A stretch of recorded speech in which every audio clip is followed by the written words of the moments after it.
Hola, ¿cómo están? Bueno, vamos a continuar con lo que veníamos conversando antes, que es el tema de la modernidad. Ahora sí, apoyados en un texto de Nicolás Casullo, que mencionábamos también, denominado La modernidad como autorreflexión. Básicamente, la pregunta, diría yo, en trabajo social, en intervención social, sería ¿por qué nos interesa conocer o estudiar la modernidad? Básicamente porque los problemas sociales y la comprensión de los mismos se construyen en clave moderna. Como decíamos antes, no es lo mismo un problema social pensado con características, si quieren, desde una perspectiva europea, medievales, y otra cosa es un problema social vinculado ya o dialogando con la construcción que hace la modernidad. O sea que lo vamos a comprender diferente, lo vamos a entender distinto, vamos a catalogarlo distinto y vamos a poner nuestra idea de resolución y de representación social frente a él de manera totalmente diferenciada. Pero también la modernidad construye no solamente la lógica del problema social, sino una lógica, digamos, de la teoría que nos llama a intervenir. Y a su vez también construye la lógica de las formas instrumentales con las cuales intervenimos, que tienen que ver con una forma de conocimiento. Esa forma de conocimiento y acción es una forma eminentemente moderna. Entonces, estudiamos modernidad porque los problemas sociales, tal como los conocemos ahora, tienen una importantísima connotación moderna. Las prácticas que intervienen sobre estos son modernas. Las formas de comprensión y explicación son modernas. Y las instituciones sobre las cuales se interviene sobre los problemas sociales son instituciones que son producto de la modernidad. También las políticas públicas que aplican esas instituciones son producto de esas instituciones, o las instituciones son producto de ellas, también se escriben y se piensan y se construyen desde el punto de vista de la representación social, desde el punto de vista simbólico, desde el punto de vista real, desde la modernidad. Y como decíamos también antes, la noción de ciudadanía y los derechos humanos y los derechos sociales. Yo diría, bueno, los derechos sociales más vinculados con el siglo XIX y los derechos humanos más vinculados con el siglo XX. De todas estas categorías, estos dos temas que empezamos a mencionar recién, son claramente modernos, atraviesan digamos, la construcción de nuestro campo disciplinar y otros campos disciplinares también, por supuesto, y bueno, se vinculan con las cosas que venimos conversando. Pero también, si pensamos más en la vida cotidiana, la visión de tiempo y espacio que tenemos es moderna. Es decir, la idea de tiempo, tiempo eficiente, de tiempo medido por relojes, tiempo organizado, tiempo en cada día, tiempo de agenda, si ustedes quieren podemos pensarlo para pensarlo más en un ejemplo más gráfico. Bueno, esa idea de tiempo es una idea moderna y también el espacio se organiza desde una perspectiva moderna, fuertemente vinculada con el capitalismo y fuertemente vinculada con la nueva organización o disposición del mismo. Eso también lo podemos visibilizar en el texto Las puertas de la modernidad, donde en el caso de lo que sería la parte argentina de Sudamérica, argentina de Sudamérica, las Pampas, eran un territorio, como dice el texto, era un territorio totalmente colectivo, donde se faenaba el ganado y el ganado era una forma de sobrevivencia porque había muchísimo ganado cimarrón. Bueno, a partir de que ingresa la modernidad y sobre todo ingresa la ilustración, como diría Casullo, en el Río de la Plata, a partir de la creación del Virreinato del Río de la Plata en 1750, esa cuestión cambia y ya la tierra tiene dueños. Entonces faenar ganado se transforma en un delito. Lo que antes era un elemento vinculado con la sobrevivencia o con las pautas culturales o con la organización de la vida cotidiana, lo que era natural se transforma en algo por el ingreso de la ilustración en clave capitalista moderna, se transforma en un delito que, como seguramente leyeron en el texto, se va a llamar delito social. También la modernidad construye nuestra subjetividad, es decir, cómo comprendemos y explicamos el mundo. Es decir, cómo nos organizamos, qué consideramos que es válido y qué no es válido. Aunque eso hoy tenga algunas dificultades, aunque este punto tenga hoy algunos inconvenientes, sigue prevaleciendo la idea de que esto es verdadero porque lo estoy viendo, o esto es cierto porque se dijo en tal lado, o en el punto de vista del campo del conocimiento, esto es cierto porque,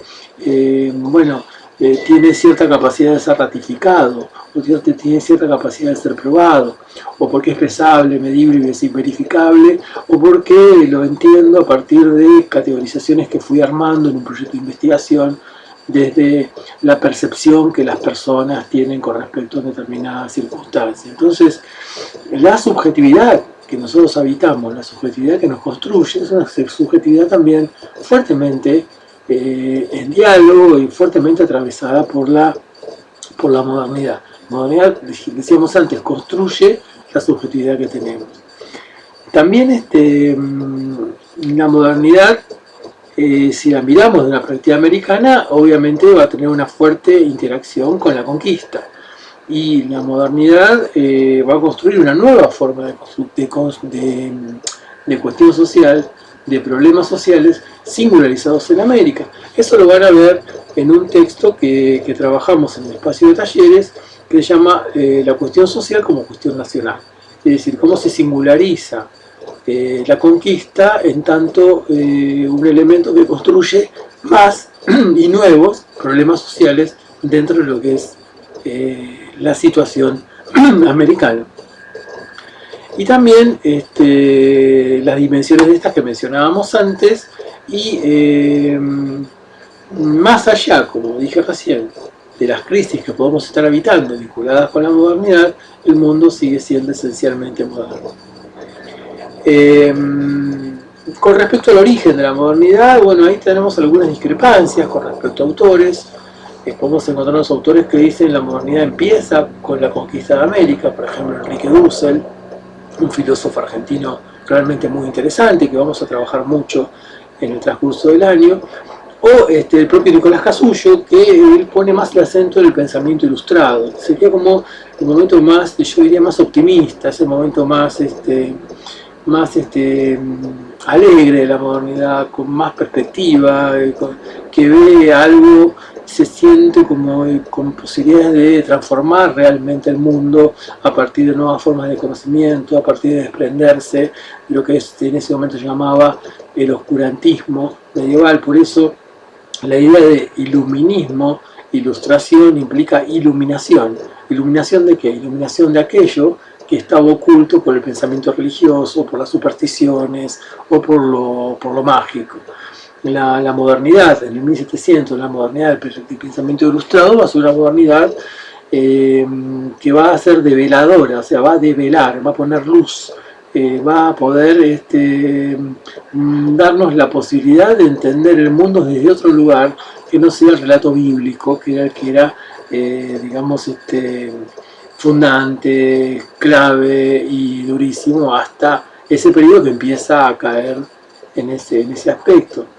Un relato bíblico que sostenía, digamos, lo que ya uno podría llamar sociedad o comunidad o la propia vida, y que se pone al costado, digamos, y ya lo que es lo social, lo comunitario y la propia vida cotidiana puede seguir dialogando con lo religioso, pero ya lo religioso tiene necesariamente que dialogar con esta racionalidad, con esta nueva forma de comprender y explicar el mundo. Eso hasta hoy, digamos, hasta hace unos años, por ejemplo, la Iglesia Católica reconoció que Galileo tenía razón cuando estuvo a punto de castigarlo severamente en la hoguera.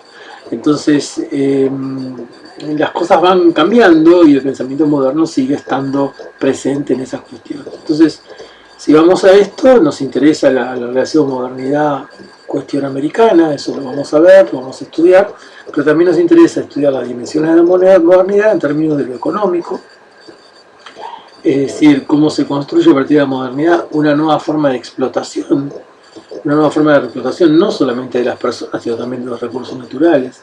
Ahí tenemos un punto de discusión que lo plantea con mucha claridad Boaventura de Sousa Santos, autor que también vamos a conocer, donde Boaventura dice algo muy interesante. Boaventura dice, la modernidad lo que logra hacer es separar a la humanidad de los recursos naturales. Si los recursos naturales dejan de ser parte de la humanidad, pierden dignidad. Y si pierden dignidad, pueden ser vendibles. Se transforman en objetos, dejan de ser sujetos, dejan de ser parte de la humanidad. Y en ese sentido, bueno, la hecatombe ecológica que estamos viviendo, incluso los efectos del coronavirus, tendrían que ver con esta separación de hace 500 años entre, digamos, la humanidad, la naturaleza, y en ese quiebre, en esa separación, naturaleza, humanidad, en términos de que la naturaleza es un bien a conquistar y después de ser conquistado es un bien a transar, a comerciar, a vender, a explotar, bueno, tenemos lo que tenemos como desastre ecológico, como decíamos recién. Entonces, la misión económica de la modernidad es bastante interesante porque se para conquistar, se para apropiarse de algo. Entonces, eso es lo que está en cuestión hoy, sobre todo cuando nos ubicamos en la lógica de los pueblos originarios. Por otro lado, también la dimensión política de la modernidad tiene que ver, bueno, con cosas que hemos conversado, la idea de ciudadanía, la idea de ciudad-estado, la idea de estado moderno, la idea de ley, la idea de que las leyes ya son construidas por los hombres y no son construidas por los dioses. Entonces se construye la idea de contrato social, es decir, ya el contrato social no tiene que ver con lo que dice la Biblia, por ejemplo, si pensamos en la modernidad y en Europa, sino que el contrato social tiene que ver con las propias lógicas y formas de comprensión y explicación que la humanidad se dé en función de determinadas cuestiones, y a partir de ahí las propias leyes que se construyen ya dejan de ser leyes de Dios y empiezan a ser leyes de los hombres. Esto va a llevar un proceso de siglos, de muchos años. Por ejemplo, la ley de registro civil que se aprueba en nuestro país a fines del siglo XIX tiene que ver justamente con eso, es decir, ya las defunciones, es decir, las muertes y los nacimientos no son patrimonio de la Iglesia en tanto registro de las mismas, sino que esas cuestiones van a ser responsabilidad y van a pasar a la esfera estatal, como también pasa a la esfera estatal en el caso argentino, la responsabilidad con respecto a la educación. Entonces es como que el mundo moderno se va transformando en algo que se llama secular, en algo que tiene que ver con poder entender las cosas desde la humanidad, desde los hombres, desde la palabra que se usaba en aquel momento y que se usaba en la filosofía de aquel momento, y ya no de los dioses. Entonces, cuando hablamos de la dimensión política también tiene que ver con esto, y eso también lo desarrolla en parte Casullo, y yo agregaría también que hay algo que tiene que ver con nuestra práctica como trabajadores sociales, que es la cuestión de autonomía. Es decir, si algo que intentamos hacer los trabajadores sociales en nuestras prácticas, y otras prácticas también por supuesto lo hacen, es que ese sujeto de intervención se transforme en un sujeto autónomo, tenga capacidad de ser autónomo. Y autonomía, la palabra autonomía, es una palabra también moderna, porque significa, si la desglosamos, significa autónomo, es decir, nos hacemos nuestras propias leyes. Ya las leyes, como decíamos antes, dependen de nosotros y no dependen de los dioses. Entonces, somos autónomos en tanto individuos, ya ciudadanos, que tenemos la posibilidad de transitar sobre las leyes que nosotros mismos construimos. Y si no lo hacemos, tendremos castigos, ya no castigos divinos, sino castigos vinculados con las leyes de los hombres, con las leyes que surgen de ese contrato social, que tiene distintas formas, la forma jovesiana, la forma rusoniana, la forma lockeana, pero esos son temas que trascienden un poco el texto de Nicolás Casullo. Y otro punto que también Nicolás Casullo trabaja de una manera muy interesante es la cuestión de la estética. La estética cambia, ¿no? Es decir, cómo la estética, la forma de comprender y explicar el mundo, ya de cómo lo representamos a través de pinturas, a través de música, bueno, genera un cambio realmente impresionante, asombroso, incluso vuelve ese optimismo, ¿no? Uno puede escuchar a Mozart, por ejemplo, a Vivaldi, ahí uno encuentra alegría en esa música, es como una alegría de algo que se desprende de un mundo, vuelvo a decir, como planteábamos antes, un mundo oscuro, un mundo opresivo, donde se pensaba solamente de una sola manera y aparentemente lo que propone la modernidad, en tanto la propuesta emancipatoria que larga y que intenta desarrollar, es que podemos ser libres y podemos disfrutar de las cosas de una manera más apropiable, digamos. Ya el paraíso no está después de la muerte, sino que el paraíso puede estar en el mundo de la vida. Entonces la estética va a tener esa expresión, ¿no? Esa expresión que se va a ver con claridad, yo diría, en la música, diría en la pintura. Uno podría ver las pinturas de los renacentistas, y son pinturas coloridas, que están todo el tiempo resaltando la importancia de la naturaleza. Y si uno compara eso con la pintura medieval es mucho más sacra, mucho más religiosa, mucho más seria, mucho más oscura, diríamos hoy.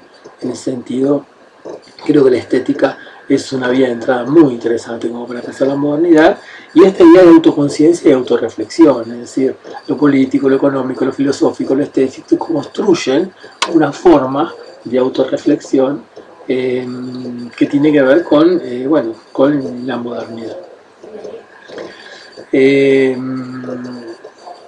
Tenemos las variables, las dimensiones, que decíamos recién, yo decía, bueno, podríamos repasar, pero para repasar diríamos las variables económicas, políticas, filosóficas, estéticas, y todo esto implica la construcción de una autorreflexión.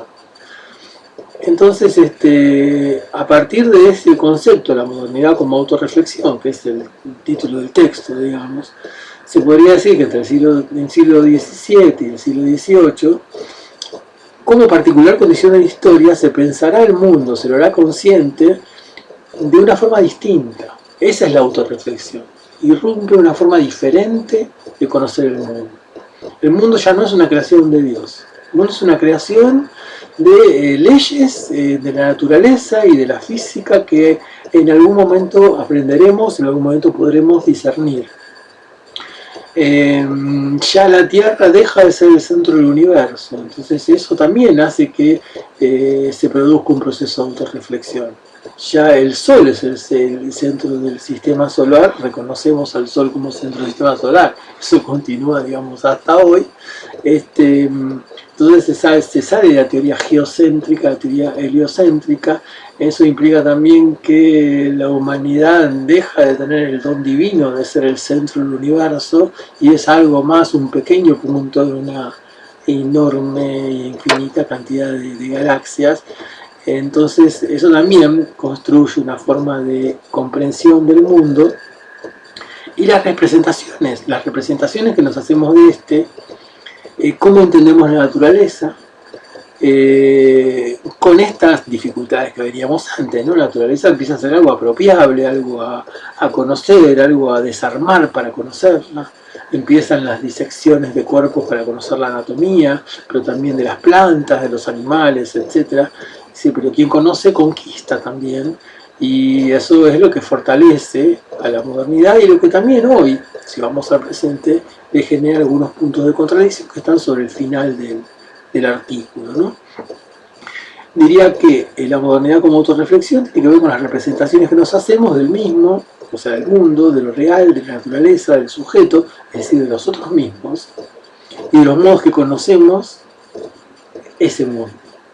Si ya no tenemos que pedir permiso, ya lo que, digamos, si yo afirmo algo en el mundo moderno, lo afirmo a partir de que tengo posibilidades de ratificarlo, porque hay una ratificación empírica, es decir, yo digo que si esto que estamos usando es una computadora porque todos entendemos lo que es una computadora. Pero no es una computadora porque la Biblia lo diga. Es una computadora porque nos entendemos y construimos esto llamado computadora. Entonces, desprenderse de esa lógica medieval, de esa racionalidad medieval, donde todo lo que esté en la Biblia es cierto y todo lo que no está en la Biblia no es cierto, implica, bueno, este optimismo y esta nueva capacidad de autorreflexión que construye la modernidad y que es realmente interesante. Y sí, podríamos decir, como decíamos antes, hay discrepancias con respecto al origen de la modernidad, la conquista de América o la Ilustración. Si vamos al periodo más optimista, más alegre, si me permiten la palabra, de la modernidad, obviamente es el momento de la Ilustración, es el momento que Casullo le da como más importancia con respecto a la idea de modernidad. Entonces, esta autorreflexión, como para terminar el concepto, implica que estas dimensiones de la modernidad se inscriben en la subjetividad, es decir, construyen nuevas identidades, por decirlo de alguna manera, se incorporan en el lenguaje cotidiano, se explica de una manera diferente el mundo, incluso la historia se explica ya desde una perspectiva que hoy llamaríamos evolutiva, a partir de Darwin empezamos a llamarla evolutiva. También es discutible eso, es discutible entender la historia como una evolución, lo que no es discutible la teoría evolutiva de Darwin, pero sí es discutible aplicar los métodos de las ciencias naturales a las ciencias sociales. Pero bueno, son temas de discusión que vamos a ver más adelante. En ese punto diría que sí, que la modernidad no impone una idea de línea de tiempo, por llamarlo de una manera sencilla, donde la historia es un devenir y todo aquello que quedó atrás es inferior a lo que está delante. Eso es característica moderna como veíamos antes, ¿no? Entonces, eso implica que van a existir herramientas para justificar el sometimiento de los pueblos, por ejemplo. Porque si Europa se considera a sí misma la cúspide de la civilización moderna y se encuentra con una tribu que considera algo inferior, comparado con esa cúspide de civilización moderna, va a entender ese inferior como algo conquistable, moldeable, normalizable, diría yo, entre comillas, y por supuesto conquistable, vuelvo a usar la palabra conquistable, es decir, como dice Enrique Dussel, la idea cartesiana es yo pienso, pero yo pienso y yo también conquisto. Si conquisto, tengo capacidad de pensar, y si pienso, tengo capacidad de conquistar. Quien no conquista y no piensa, no tiene características de humano. Entonces, estas cuestiones de la modernidad también las podemos poner en punto de discusión en función de que el pensamiento moderno también ayudó, si usamos una palabra sencilla, para poder plantear que los esclavos o los africanos no eran seres humanos y por eso podían ser comprados y vendidos. Incluso tampoco se los consideraba individuos o nuestros pueblos originarios. Pero bueno, son temas que nos llevan a este concepto que van a trabajar en los talleres de cuestión social como cuestión nacional. Entonces, esto que tiene que ver con lo que dice Casullo en términos de la modernidad como autorreflexión es bastante interesante desde ese punto de vista, ¿no? Es decir, la respuesta moderna con respecto al origen y sentido de la humanidad, que se corre de lo religioso y se lee de la racionalidad moderna. Y como mencionábamos, por ejemplo, recién mencionábamos la teoría darwinista, la idea de evolución no va a tener que ver con que la humanidad se origina con Adán y Eva, sino que la humanidad se origina a partir de una evolución que tiene que ver con una serie de etapas biológicas que tienen que ver con la evolución de las especies, la ubicación del más apto, lo que conocemos como la teoría evolutiva de Charles Darwin, y que en ese sentido, bueno, la modernidad va a ser muy firme en esta apuesta, llamémosle darwinista, aunque hoy aparezcan grupos fundamentalistas que dicen que la Tierra es plana y que Darwin se equivocaba y que la humanidad se origina en Adán y Eva, o sea, volviendo un poco a los textos bíblicos. Y un punto que puede ser interesante como para pensar la vida cotidiana, nuestra vida cotidiana y la vida cotidiana de los otros, en tanto de vosotros como sujetos de intervención, es esta idea del plan de Dios, ¿no? Es decir, lo que la modernidad va a romper es con esta idea, así que no somos plan de Dios. La modernidad va a decir, vamos a hacer lo que nosotros podamos hacer en función de lo que nosotros decidamos y en función de las condiciones históricas, sociales y políticas que se nos impongan en ese propio devenir histórico. Entonces, lo que ocurre ya no es un plan de Dios, sino que tiene que ver con una conjunción de factores, digamos, sociales, históricos, políticos, económicos y con nuestra propia subjetividad. Entonces aparece una nueva racionalidad, que es una racionalidad subjetiva de cada uno de nosotros, que desacraliza el mundo. Ya la racionalidad ya no es sagrada, sino que es una racionalidad moderna. Esto no quiere decir que se terminó la religión, esto quiere decir que se generan nuevos diálogos con la religión, incluso en muchos aspectos de distintas religiones aceptan estas teorías y estas cuestiones, etc. Por otro lado, si hacemos una comparación sencilla vinculada con medioevo y modernidad, podemos decir el medioevo es el mundo de Dios, la modernidad es el mundo del hombre. El medioevo es el tiempo de los relatos fundantes, es decir, los relatos fundantes tienen que ver con esta idea de todo aquello que tiene que ver con las etapas de la Biblia, con la Génesis, con el Antiguo Testamento, el Nuevo Testamento, etc. Y la modernidad, los relatos fundantes tienen que ver con el heliocentrismo, helio-sol, o sea, el sol como centro del universo, y la idea de antropocentrismo, es decir, la razón humana es capaz ahora de hallar respuestas y crear representaciones del mundo de lo real. En el medioevo la explicación únicamente la daba la religión, y en la modernidad la explicación la va a dar la ciencia, la va a dar el conocimiento científico, la ciencia va a explotar, metafóricamente hablando, en una enorme cantidad de ramas que van a generar distintas más y mejores formas de conocimiento. Y si tomamos como último punto de la modernidad como autorreflexión o como autoconciencia, palabra que también utiliza el autor, digamos, en el medioevo tenemos el poder de la iglesia, en el medioevo tenemos el poder del rey, en el medioevo tenemos el poder del ejército. Pero la modernidad va a tener un poder nuevo que es realmente fascinante, que es el poder del autor. Es decir, en la medida de que ya no estoy atado al texto sagrado, en la medida que puede ser cierto lo que diga una persona como yo, esa persona como yo que me convence en función de sus escritos, va a ser tan poderosa como los textos antiguos, o va a ser tan poderosa, puede ser tan poderosa como la iglesia, tan poderosa como el rey, o tan poderosa como el ejército. Imagínense que eso está en el texto de Casullo, imagínense la Revolución de Mayo, como el fervor de la Revolución de Mayo, de Mariana Moreno leyendo a Rousseau, que no conoció y que nunca iba a conocer, ya había muerto Rousseau, pero su obra seguía.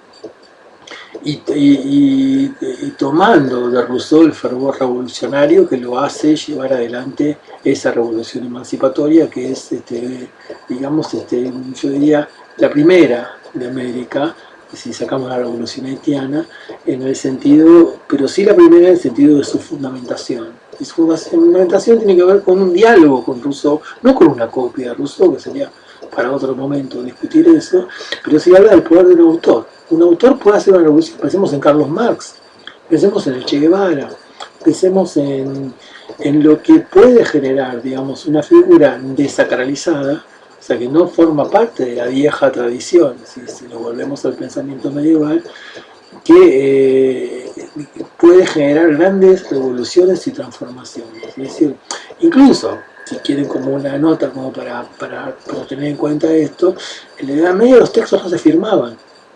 O sea, si nosotros vamos a la historia de la literatura española, nos podemos encontrar con el Cantar del Mío Cid, El Cantar de Mio Cid no tiene autor, no había importancia del autor, porque eran todas obras que eran transmitidas por Dios, por decirlo de alguna manera, y podía tener el nombre del editor, lo que llamaríamos editorial, no editor que edita, pero en la modernidad el autor tiene nombre y apellido, el autor que compone, como Vivaldi, como Mozart, como Tchaikovsky, ya como autor romántico, el pintor va a firmar su obra. Si ustedes recorren el museo de Bellas Artes de la ciudad de Buenos Aires, van a encontrar con un montón de obras no firmadas si recorren la parte de las pinturas medievales.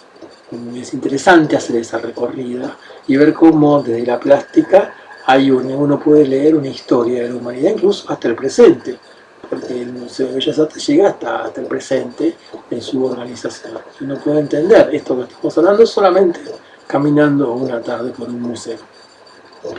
Por eso la importancia de la estética que decíamos antes, ¿no? Y por otro lado, la modernidad trae esta idea de poder del autor, que es algo fascinante, es algo que yo invito a que lo conozcan y lo disfruten en el texto.